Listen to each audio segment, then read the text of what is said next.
Welcome to the Slop Farm. Enjoy the video. In this video, I will explain how to make spicy sauce at home. First, select your favorite fresh chili peppers. Their type will define your sauce's heat and flavor. Next, gather other key ingredients such as vinegar, garlic, and salt.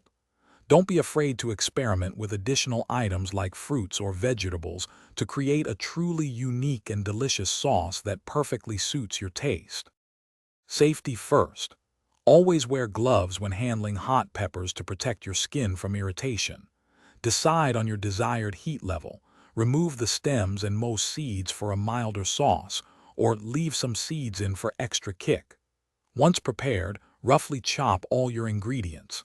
This step ensures everything blends smoothly later, giving you a consistent and well-mixed sauce. Now it's time to cook.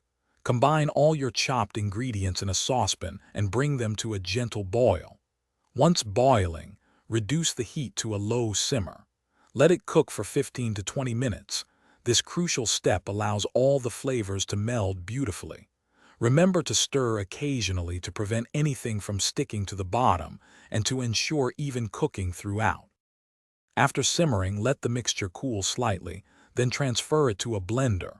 Blend until you achieve your desired consistency, from chunky to perfectly smooth.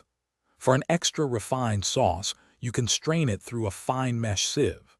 Finally, pour your delicious homemade spicy sauce into clean, airtight bottles. It will keep well in the refrigerator for up to 3 months, ready to spice up any meal. Thanks for watching.